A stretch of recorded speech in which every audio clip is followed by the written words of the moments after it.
갈라디아서 6장 11절부터 끝절까지입니다. 내 손으로 너희에게 이렇게 큰 글자를 쓴 것을 보라. 물은 육체의 모양을 내려 하는 자들이 억지로 너희에게 할례를 받게 함은 그들이 그리스도의 십자가로 말미암아 박해를 면하려 함뿐이라. 할례를 받은 그들이라도 스스로 율법은 지키지 아니하고 너희에게 할례를 받게 하려는 것은 그들이 너희의 육체로 자랑하려 함이라. 그러나 내게는 우리 주 예수 그리스도의 십자가 외에 결코 자랑할 것이 없으니 그리스도로 말미암아 세상이 나를 대하여 십자가에 못 박히고 내가 또한 세상에 대하여 그러하니라. 할례나 무할례가 아무것도 아니로되 오직 새로 지으심을 받은 것만이 중요하니라. 무릇 이 규례를 행하는 자에게와 하나님의 이스라엘에게 평강과 긍휼이 있을지어다. 이후로는 누구든지 나를 괴롭게 하지 말라. 내가 내 몸에 예수의 흔적을 지니고 있노라. 형제들아, 우리 주 예수 그리스도의 은혜가 너희 심령에 있을지어다. 아멘. 오늘 갈라디아서 6장 마지막 장입니다. 성경 전체의 요지라고 해도 과언이 아닌 내용인데요. 갈라디아 교회 성도들이요, 복음을 모르는 사람들이 아닙니다. 십자가의 죽음과 부활을 알았고 교회로 세워진 자들인데 그들이 하나님과의 사랑을 잃어버리고 또 성령 충만을 소멸시켜버린 가장 큰 원인은 그 복음에다가 다른 첨가물을 추가시켰다라는 거죠. 술에 물 타듯이.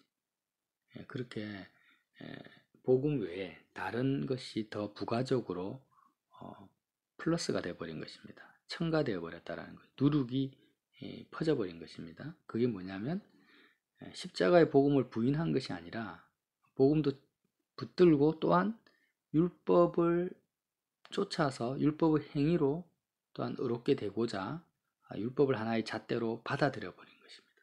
그래서 할례, 특히 대표적인 것은 할례를 육체의 할례를 받고자 했다는 거죠. 그래서 우리가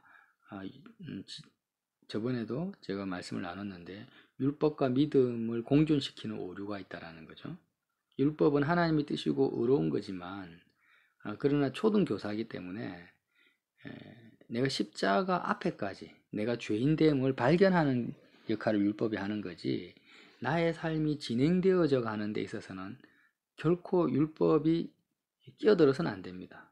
율법이 끼어드는 순간 나는 그 율법의 주체가 나 자신이 될 수밖에 없기 때문에 율법을 행하는 주체는 내가 내 삶의 주인이 되어진 상태에서만 율법을 행할 수밖에 없습니다. 그래서 율법을 내 삶 속에서 나의 삶의 진행의 그 순간에 붙들고 살아서는 안 된다는 거예요. 그래서 안식일 지켜라, 11조를 내라, 이런 율법들이 다 있는데 그것이 의로운 것이고 하나님의 거룩한 뜻이지만 그러나 내 삶이 진행되어질 때는 율법이 아니라 오직 생명의 성령의 법, 믿음만을 붙들어야 된다는 거죠. 예수님이 나를 통해 사실 수 있도록 나 자신을 십자가에 온전히 제물로 내어드리는 이것 외에는 우리가 할 것이 없다라는 거예요. 근데 갈라디아 교회 성도들은 이제 십자가의 복음을 통해서 매 순간 자기 자신을 산제물로 주님 앞에 내어드리다가 율법의 그 행위, 경건의 모양을 받아들인 것입니다. 그래서 자기를 자랑하게 되고 자기가 다시 자기 자아의 주체성을 붙들게 된 거죠. 그래서 하나님과의 관계가 끊어져 버리는, 은혜에서 떨어져 버리는 그 영적인 현상을 바울이 갈라디아서를 통해서 우리에게 드러내주고 있다는 거죠. 그래서 내 손으로 너에게 이렇게 큰 글자를 쓴 것을 보라. 큰 글자를 썼다는 것은 아주 강조하고 선명하게 지금 너의 영적 상태를 드러내고 있다는 것을 바라는 것입니다. 물은 육체의 모양을 내려 하는 자들이 억지로 너희에게 할례를 받게 하면, 율법을 행하고자 하는 자는요, 결국에는 자기를 육체의 모양을 낸다는 것은 자기 자신을 세우고자 한다는 거죠. 예수님이 나를 통해 사신다면 나를 세우는 사람이 아닙니다. 예수님은 오직 하나님의 영광만을 드러내는 삶을 살 수 있는 유일무이한 분이신데, 내가 내 삶의 주체가 된 상태에서는 어떻게 산다 할지라도 결국에는 나를 드러내게 되고 나를 세우게 되지, 교회를 세우거나 하나님의 영광을 드러내지는 않습니다. 말로만 하나님의 영광이에요. 이게 다 육체의 모양을 내려 한다는 거죠. 그리고 그들은 그리스도의 십자가로 말미암아 박해를 면하려 할 뿐이다.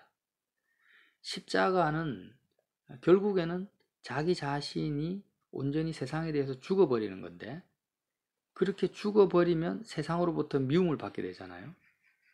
이 박해를 면하고자 하는 그 내면의 중심이 깔려 있다라는, 결국에는 십자가 하면서 노래를 부르지만 본질적으로 세상을 버리지는 못합니다. 자기가 공격받고 자기가 낮춤 당할 때 정말 낮아져서 종이 되지는 못한다라는 거죠. 할례를 받은 그들이라도 스스로 율법은 지키지 아니하고 너희에게 할례를 받게 하려는 것은 그들이 너희의 육체로 자랑하려 합니다. 자기의 종을 삼아서 내 제자들이 있다, 나를 추종하는 사람이 있다, 나를 본받아라, 이렇게 자기를 자랑하고자 하는 거예요. 14절에 그러나 내게는 우리 주 예수 그리스도의 십자가 외에 결코 자랑할 것이 없다. 바울이 자랑하고자 하는 이 십자가는 무엇인가? 그리스도로 말미암아 세상이 나를 대하여 십자가에 못 박히고 내가 또한 세상에 대해서 그러하다. 너무 우리가 자주 들은 말씀, 암송한 말씀 아닙니까? 세상이 나에 대해서 십자가에 못 박혔다라는 것은 우리가 손발이 다 못 박히면 어떻게 됩니까? 아무것도 할 수 있는 것이 없어요. 아무것도 할 수 있는 것이 없으니까 내가 세상에 대해서 못 박혀버리면 이게 비현실적인 내용으로, 말씀으로 성도들에게 다가오고 목사님들한테도 이렇게 다가왔고 저에게도 그렇게 왔다라는 거예요. 세상에 대해서 못 받겠다라는 것이 너무나 비현실적인 말씀으로 다가옵니다. 왜 그렇습니까? 지금 나는 세상을 살아가고 있잖아요. 누구의 부모고 누구의 자녀고 오늘도 직장에 출근해서 일을 해야 되잖아요. 세상 일을 해야 되고 세상 사람들과 대화해야 되고 마주쳐야 되고 내가 처리해야 될 일이 산더미같이 쌓여 있는데 내가 세상에 대해서 십자가에 못 박혀버리면 아무것도 할 수 없는 상태라는 거잖아요. 못 박혔으니까. 그러니까 이 말씀이 우리가 오늘 살아가는 세상에서의 오늘 하루와 이 매치가 안 되는 거예요. 안 맞으니까 비현실적인 말씀으로, 추상적인 말씀으로 뒤로 제껴놔 버린다는 거죠. 근데 결코 비현실적인 것이 아닙니다. 내가 자녀를 만났을 때 자녀에 대해서 못 박혀버리지 않으면, 못 박힌다라는 게 뭡니까? 내 생각과 내 판단과 내 주의 주장이 죽어버리는 거예요. 이렇게 죽어버리지 않으면 내 안에 있는 그리스도께서 나를 통해 사실 수가 없다라는 사실.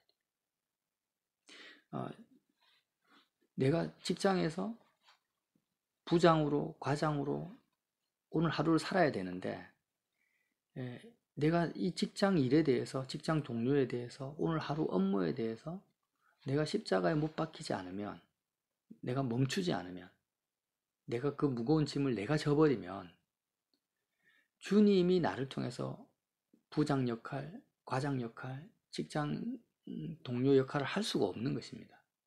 주님이 내 안에 들어와 계시고 나와 함께 계신 상태, 임마누엘 한 상태이기 때문에 나는 십자가를 자랑해야 된다는 거죠. 십자가에서 세상에 대해서 못 박힌 상태로 살아가야만이 내 안에 계신 주님이 나를 통해서 자유롭게 사실 수가 있다는 거죠. 이거를 바울이 자랑한다는 거죠.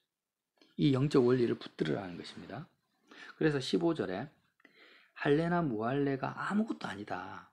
지금 너가 주체가 되어서 뭘 지키느냐 안 지키느냐, 뭘 했냐 안 했냐는 이거는 중요한 것도 아니고 아무것도 아니라는 것입니다. 할례나 무할례가 아무것도 아니라는 것은 단지 할례만을 말하는 것이 아니라 오늘 하루 네가 직장에 가서 아니면 가정에서 어떤 대단한 계획을 세우고 그 일을 성취했느냐 안 했냐는 하나님 보시기에는 그게 아무것도 아닙니다. 그럼 뭐가 중요하냐?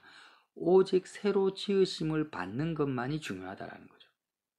그러니까 내가 무엇을 하느냐는 중요한 게 아니라 16절 말씀에요. 오직 새로 지으심을 받는 것. 거듭난 것을 말해요. 거듭나는 것. 내가 지금 십자가에서 세상에 대해서 죽은 상태고 하나님에 대해서 새로 지으심을 받은 상태로 사느냐 안 사느냐가 중요하지. 어떤 행위를 하느냐, 일을 잘하느냐 못하느냐는 중요한 게 아니라는 거죠. 기독교는 본 어게인이라고 하지 않습니까? 거듭남의 종교라고 합니다. 외부에서 말하기를. 거듭남을 강조하는 거죠. 거듭난다라는 그 의미가 처음 예수님을 마음에 영접해서 하나님의 자녀가 된 그것만을 말하는 게 아니라 매 순간 새로 지으심을 받은 사실을 내가 붙드는 것이 거듭난 삶을 사는 거죠. 매 순간 나는 거듭났다. 거듭났다는 게 뭡니까? 이전에 나는 죽었고 이제 새로운 내가, 새로운 나, 하나님 안에서 새롭게 창조된 내가 산다라는 것이 새로 지으심을 받은 거고 거듭난 것이고, 이것만이 중요하다고 지금 사도 바울이 갈라디아서 6장 15절에서 큰 글자로 쓰고 있는 거예요. 큰 글자. 그래서 이 말씀을 우리가 붙들어야 되는데, 이 말씀을 사실 저도 많이 붙들지 못하고 살아온 세월이 많거든요. 거듭남에 대해서 잘못된 그 교리를 가지고 있어요. 특히 구원파 같은 이단들은 잘못된 교리를 가지고, 구원파의 교리와 지금 현재 대부분의 교회에 가르치는 거듭남이 사실은 별 차이가 없습니다. 근데 복음적으로 십자가를 정확하게 이 갈라디아서 6장 말씀을 그대로 적용을 하면은, 바울은 항상 자랑합니다. 자기 자신을 자랑하는 것이 아니라 매 순간 내가 세상에 대해서 못 박혔고 세상은 나에 대해서 그리스도로 말미암아 못 박힌 그 상태를 자랑한다라는 거죠. 그러니까 어떤 내용이냐면, 우리가 자녀를 만나요. 그럼 자녀가 나에 대해서 내가 원하는 대로 행동할 수도 있고 내가 원하지 않는 행동을 할 수가 있습니다. 그런데 지금 내 자녀가 어떤 규례와 율법을 지키느냐 안 지키느냐를 보고 내가 야단치고 뭐라 하고, 또 나는 또 자녀에 대해서 어떻게 행동해야 된다는 어떤 기준을 가지고 행동하고, 이렇게 사는 것은 중요한 게 아니라는 거예요. 자녀가 나에 대해서 어떤 말을 하든 어떤 행동을 보이든지 간에 그 순간 중요한 것이 뭐냐, 내가 자녀에 대해서 십자가에 못 박혀버리는 거예요. 자녀는 나에 대해서 이미 못 박혔다는 것을 내가 받아들이는 거죠. 그러니까 그 순간 자녀에 대해서 내 생각과 판단과 내 어떤 논리, 이 자녀와의 관계, 이 모든 것이 십자가에 못 박힌 상태라는 것을 자랑한다라는 것을, 그것을 가장 큰 사실로 내가 붙들 때 어떤 일이 벌어집니까? 내가 원하는 자녀를 내가 소유하지는 못해요. 하지만 그 순간 자녀와의 관계 속에서도 나는 하나님을 소유하게 된다는 거죠. 직장에서 직장 동료들이 나를 어떻게 대할지는 몰라요. 나를 존중할지, 나를 왕따시킬지, 나를 인정해줄지, 나를 어떻게 평가할지는 모릅니다. 그러나 그들이 어떻게 나에 대해서 대우하고 어떤 사건이 벌어지든지 간에 그 순간 내가 직장 동료에 대해서, 직장 생활에 대해서 십자가에 못 박혀버리면 어떤 일이 벌어집니까? 그 순간 내가 하나님을 소유하게 된다는 거예요. 그 마음을 다해서 하나님을 사랑할 수 있는 유일한 길이 뭐냐? 이 십자가 복음밖에 없다라는 거예요. 내가 세상에 대해서 매 순간 못 박히지 않으면, 세상은 나에 대해서 죽었다는 사실을 내가 붙들지 않으면 내 마음이 하나님께로 드려지고 그 순간 하나님을 마음으로 소유할 수 있는 방법은 존재하지 않습니다.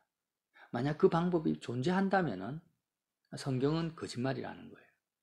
바울은 그 사실을 알았기 때문에, 너희들이 지금 복음을 잃어버린 순간 하나님을 다 잃어버린 거예요. 생활 속에서의 하나님을 잃어버린 것이고, 새로 지으심을 받은 나라는 존재, 그리스도 안에서 새 사람 된 나는 죽어버린 상태라는 거죠. 그래서 16절에 무릇 이 규례를 행하는 자에게와 하나님의 이스라엘에게 평강과 긍휼이 있을지어다. 와, 이 말씀이 왜 이전에는 눈에 들어오지 않았는지 모르겠어요. 16절, 자, 무릇 이 규례를 행하는 자, 이게 무슨 말입니까? 우리말 성경에는 이렇게 나와 있어요. 이 원리를 따라 사는 사람들에게 평강과 긍휼이 있기를 빕니다. 세 번역에는요, 이 표준을 따라 사는 사람에게 하나님의 평강과 긍휼이 있기를 빕니다. 그러니까 이 규례라는 것은 율법의 규례를 말하는 것이 아니고요. 십자가의 원리, 삶 속에서 십자가의 원리를 적용하면서 사는 사람에게 평강과 긍휼이 있을 거라는 거죠. 삶의 표준이 주어졌다라는 겁니다. 이게 새 언약을 말하는 거거든요. 그러니까 어떤 표준이냐?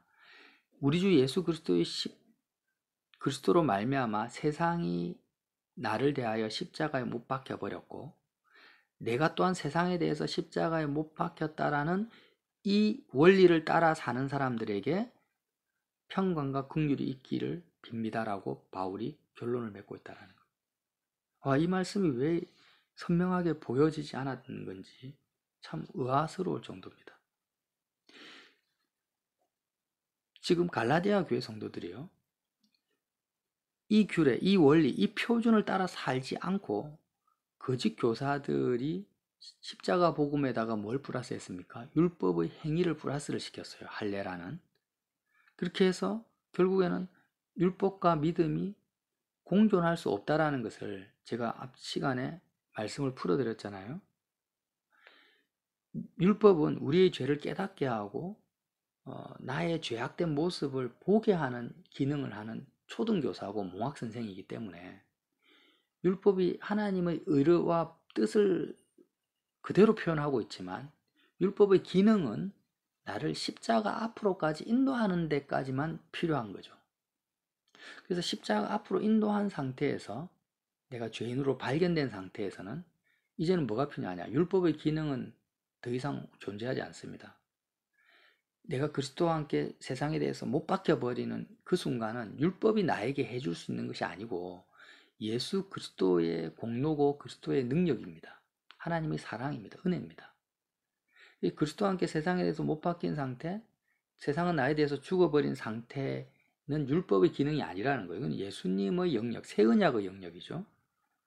그래서 이 규례를 우리는 삶 속에서 적용을 하고 이 원리를 따라 살아가야 된다는, 우리의 삶이 진행되어지고 사람과의 관계나 실제로 이 땅을 살아가는 매 순간에서는 율법이 나를 주장하거나 율법의 기능이 내 속의 역사에서는 절대 안 되고 십자가의 원리만이 나의 삶에 매 순간 적용되어져야만이 우리가 어떻게 됩니까?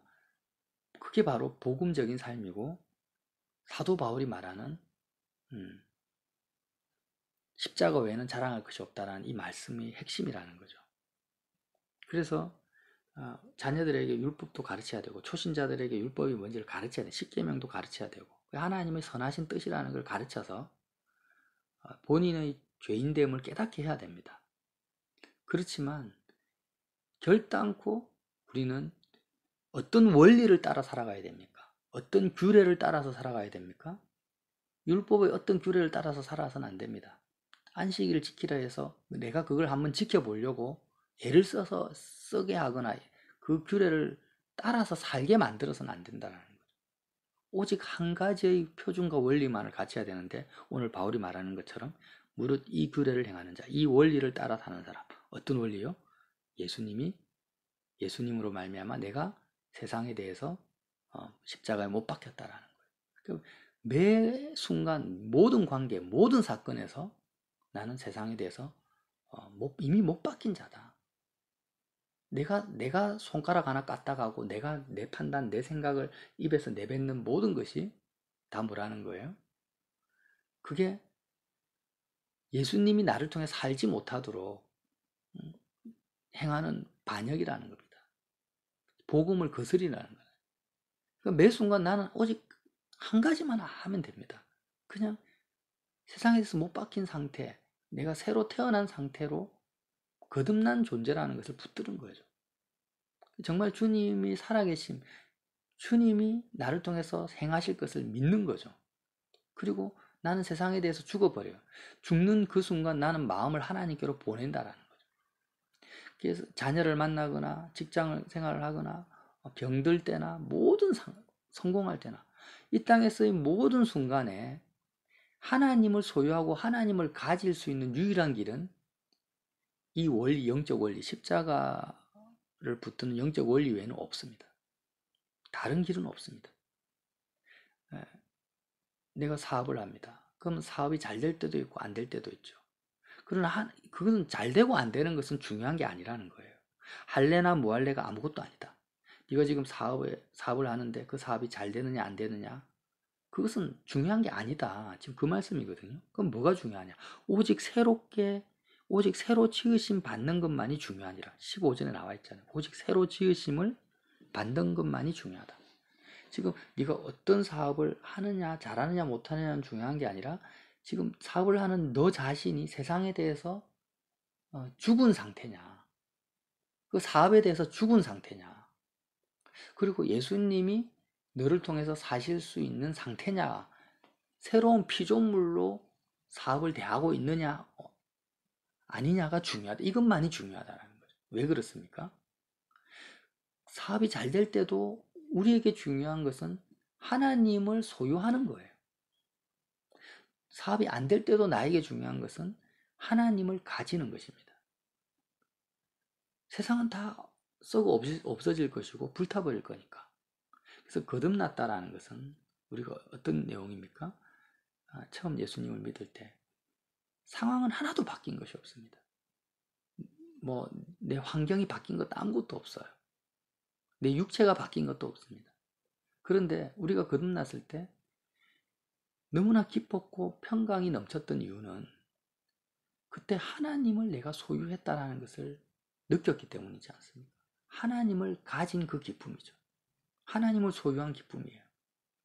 하나님을 가지고 내 마음으로 느끼고 가지니까 상황과 환경, 내 육체는 아무것도 바뀐 것이 없지만 얼마나 담대했으며 얼마나 행복했으며 얼마나 즐거웠습니까? 그게 구원의 기쁨인, 그 구원의 기쁨과 즐거움은 우리가 매 순간 누릴 수 있고 매 순간 느낄 수가 있는데, 그게 뭐냐? 오직 하나의 원리를 따라가면 된다. 하나의 표준을 따라가면 된다는 거. 세상이 나에 대해서 십자가에 못 박히고 나는 세상에 대해서 못 박혔다라는 이 표준, 이 원리를 따라 사는 사람에게 평강과 긍휼이 있을지어다 하면서 갈라디아서 6장이 끝난다라는 것입니다. 그래서 이후로는 누구든지 나를 괴롭게 하지 마. 다른 거짓된 진리를 들이밀지 말라는 것입니다. 내가 내 몸에 예수의 흔적을 지니고 있노라. 나는 매 순간 그리스도의 고난에 참여함을 통해서 하나님을 소유하고 하나님으로 말미암아 기뻐하는 이 흔적을 가지고 있다. 형제들아, 우리 주 예수 그리스도의 은혜가 너희 심령에 있을지어다. 아멘 하고 갈라디아서 6장이 마칩니다. 그래서 성경을 구절구절 보면 볼수록 더 선명하게 드러나는 말씀은 십자가의 원리라는 것입니다. 그래서 오늘 하루도 우리는 다른 복잡한 삶이 필요가 없습니다. 복잡한 원리가 필요가 없고 복잡한 계명이 필요가 없다라는 거예요. 이미 우리는 세상에 대해서 십자가에 못 박혀버린 순간 이것만 붙들면 우리는 모든 상황 속에서 하나님을 이미 가진 자로서 또 더 많이 가질 수 있고 더 많이 소유함으로 말미암아 세상이 두렵지 않고 가장 가치 있고 평강이 넘치는, 은혜가 넘치는 그 삶이 우리 앞에 주어졌다라는 것이죠. 그러한 삶을 오늘 누리시기를, 그 누리시는 믿음 있는 저와 여러분이 되시기를 예수님 이름으로 빌어드립니다.